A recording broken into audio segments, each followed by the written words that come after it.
नमस्कार। सामुद्रिक विज्ञान के इस अंक में एक बार पुनः आपका स्वागत है। एक सुंदर सी मेल हथेली, आप पुरुष जातक हैं और आपकी रियल हथेली मेरे सामने विवेचना के लिए आ रखी है। सबसे पहले देखेंगे तो आपकी जो सबसे छोटी उंगली है, लिटिल फिंगर, सूर्य की उंगली के लगभग पहले पोरवे तक पहुंचती हुई दिखाई दे रही है। थोड़ा सा आप नाखून बढ़ाएं तो इसके परिणाम और अच्छे निकलेंगे। यहाँ पे सूर्य की उंगली देखेंगे तो देवगुरु बृहस्पति की उंगली से बड़ी है और मिडिल फिंगर से हल्की छोटी है। और देवगुरु बृहस्पति यहाँ पे ठीक अवस्था में है, लगभग अब अच्छी अवस्था में आ रहे हैं। तो यहाँ पे ये हथेली में बनने वाला जो सबसे बड़ा राजयोग है, लगभग बुद्धादित्य राजयोग बनाता हुआ दिखाई दे रहा है। आगे चलकर व्यापार के बहुत अच्छे योग बन रहे हैं और आगे चलकर ये भी योग बन रहे हैं कि आप इसी व्यापार के कारण जाने जाएंगे। इसी व्यापार के कारण आपका नाम होगा, आप उत्कृष्टता हासिल करेंगे और एक ब्रांड बनकर उभरेंगे। इसमें कोई दो राय नहीं दिखाई दे रही है। लेकिन एक छोटी सी चीज अगर आप यहाँ पे देखेंगे तो आपकी करियर और धन की जो रेखा है, ये एकाएक हृदय रेखा में मिल रही है, आगे नहीं बढ़ रही है। इस पे आपने सबसे ज्यादा काम करना है, क्योंकि ऐसे में व्यक्ति भावनाओं के वशीभूत होकर अपने जीवन काल में गलत निर्णय ले लेता है और उस गलत निर्णय के कारण अपनी डेवलपमेंट को, अपनी प्रोग्रेस को प्रभावित कर लेता है।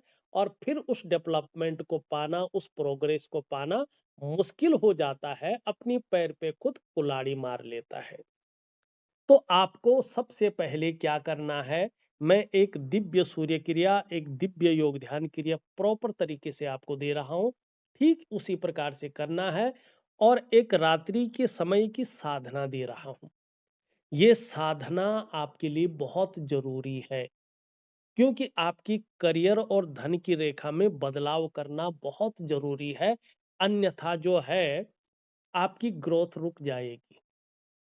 आप एक उत्कृष्ट व्यापारी नहीं बन पाएंगे। राजयोग तो है, लेकिन राजयोग भी आंशिक तौर पे चल रहा है और संभावना ये है कि आप भावनाओं के वशीभूत होकर गलत निर्णय ले सकते हैं।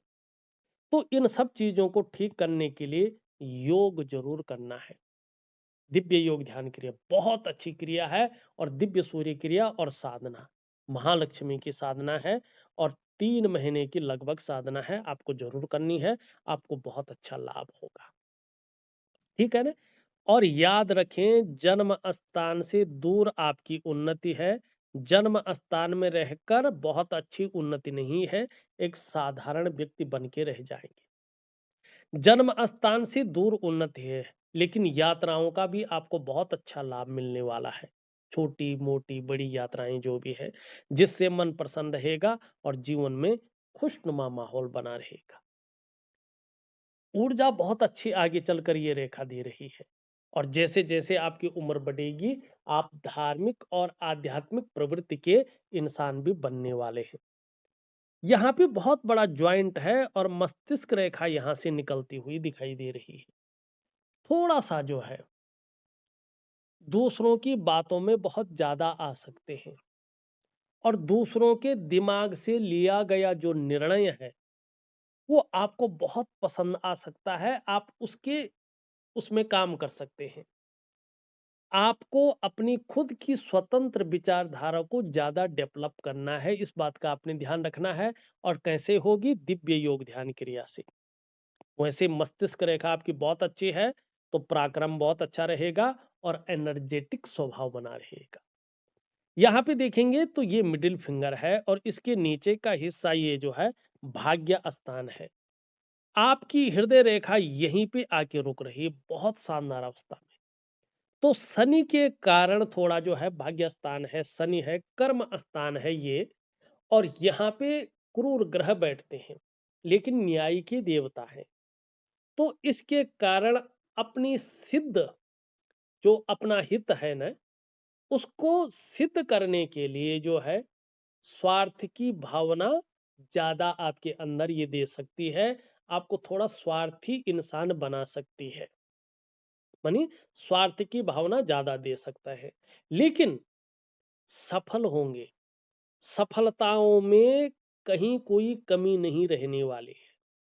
भौतिक सुखों का अंबार जैसा लग सकता है, ये स्थिति यहाँ पे स्पष्ट दिखाई दे रही है, जो आपके लिए एक लकी साबित होने वाली है। और जैसे मस्तिष्क रेखा है अंत में दो भागों में विभक्त है, तो कई क्षेत्रों से अर्थोपार्जन आप कर सकते हैं, ये बहुत अच्छी चीज है।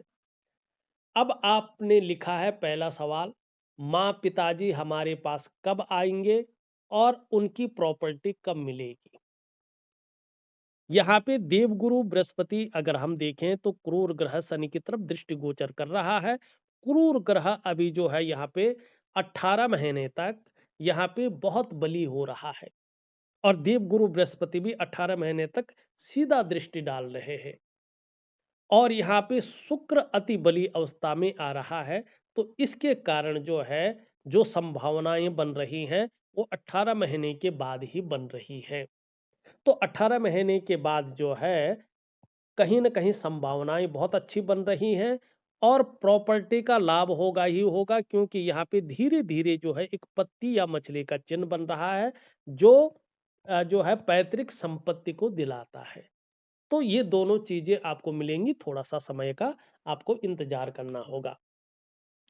पान का दुकान कब खोलूं, कौन से दिन चलेगा? शुक्रवार को खोलिएगा, ठीक है ना? और आप थोड़ा-सा जो है रुक सकते हैं, तो 6 महीने तक रुक सकते हैं, अन्यथा खोल भी लेते हैं तो उपाय शुरू करें और फिर अपनी पान की दुकान खोले, अच्छे योग बन रहे हैं। ये आपके सवाल थे, और इसके उत्तर भी मैंने यहाँ पे दे दिए हैं। एक चीज अगर देखेंगे यहाँ पे, तो पार्टनरशिप में आपने जो है खोलना नहीं है, इस बात का ध्यान रखना है। पार्टनरशिप में कोई भी व्यापार आप नहीं करेंगे, इस बात का आपको पूरी तरह से ध्यान रखना होगा। यहाँ पे अगर हम देखते हैं तो धन कमाने की ललक बहुत अच्छी रहेगी, लेकिन अभी अगर हम देखें यहाँ तक नाखून बनाना पड़ेगा आपको, नहीं तो धन के प्रबंधन में, कागजों के रख रखाव में, अकाउंटेबिलिटी में, फाइलिंग में और कम्युनिकेशन स्किल्स में ये कमी देगा। अगर व्यापार करना चाहते हैं तो इस कमी को पूरा करना बहुत जरूरी है, और ये कमी तभी पूरा होगा जब यहाँ तक नाखून बढ़ेगा आपका। धन कमाने की ललक बहुत अच्छी है, आगे चलकर इसका लाभ होता हुआ दिखाई दे रहा है। यहाँ पे देखेंगे तो ये भी पूरी तरह से झुक रही है इस तरफ। यश पाने की इच्छा, नेम फेम पाने की इच्छा, और अपने कार्यों में विस्तार और फैलाव पाने की इच्छा बहुत ज्यादा बनी हुई है, ये बहुत अच्छी चीज है। ये इससे बड़ी है और मिडिल फिंगर से छोटी है। जीवन में रिस्क लेने की ताकत देती हुई दिखाई दे रही है। जीवन में जो है जोखिम उठाने की ताकत देती हुई दिखाई दे रही है, और इस जोखिम उठाने में, इस रिस्क लेने में कहीं कोई नुकसान हो भी जाए तो गिर कर पुनः उठने की ताकत भी दे रही है, जिसको हिम्मती स्वभाव कहते हैं। भाग्य स्थान थोड़ा इस तरह से झुक रहा है इसकी तरफ, इसका मतलब आप कामयाब तो होंगे, लेकिन बहुत ज्यादा मेहनत, बहुत ही ज्यादा परिश्रम करने के बाद ही चीजों में आपको सफलता मिलेगी, और कई बार दौड़ा धोपी का काम भी आपको करना पड़ सकता है। यहाँ पे देखेंगे तो धार्मिक भावनाएं बहुत अच्छी रहेंगी, और ईश्वर में विश्वास बना रहेगा। अपने आराध्य के प्रति भी समर्पण की भावना बनी रहेगी, ये यहाँ पे स्पष्ट दिखाई दे रहा है। एक सुखद जीवन जीने की चाह रहेगी, और सुखद जीवन जीने के लिए प्रयत्नशील व्यक्तित्व बना रहेगा, ये यहाँ पे स्पष्ट तरीके से दिखता हुआ नजर आ रहा है। केतु में थोड़ा देखेंगे तो जाल बना हुआ है, थोड़ा कलर इसका डैमेज हो रहा है, तो कोई ना कोई चिंता अभी लगभग 2 सालों तक बनी रह सकती है। हल्की फुल्की चिंताएं रह सकती हैं, और थोड़ा संघर्ष भी बना रह सकता है। कई बार अगर देखेंगे इसकी वजह से तनाव ज्यादा बढ़ सकता है, तो इसके लिए दिव्य योग ध्यान क्रिया आपको बहुत जरूरी है करना, क्योंकि चंद्रमा भी यहाँ पे कई बार बार बार एंजाइटी दे सकता है, तनाव दे सकता है। तन मन धन तीनों का कारक है, तन भी थोड़ा खराब रह सकता है, मन भी, और धन के रिजल्ट भी जितना चाहते हैं उस हिसाब से नहीं आ सकते हैं। तो इन सब को ठीक करने के लिए दिव्य सूर्य क्रिया, दिव्य योग ध्यान क्रिया जरूर करें और लक्ष्मी की रात्रि की साधना जरूर करें 3 महीने तक। तो मैंने आपके सभी सवालों के जवाब दे दिए हैं, प्रॉपर तरीके से दिखा के, उपाय में लिख करके ऑडियो के माध्यम से भेज रहा हूं। जरूर करें, आपको बहुत अच्छा लाभ होगा। तो इस अंक में बस इतना ही। एक नए अंक के साथ पुनः उपस्थित होऊंगा। तब तक के लिए नमस्कार।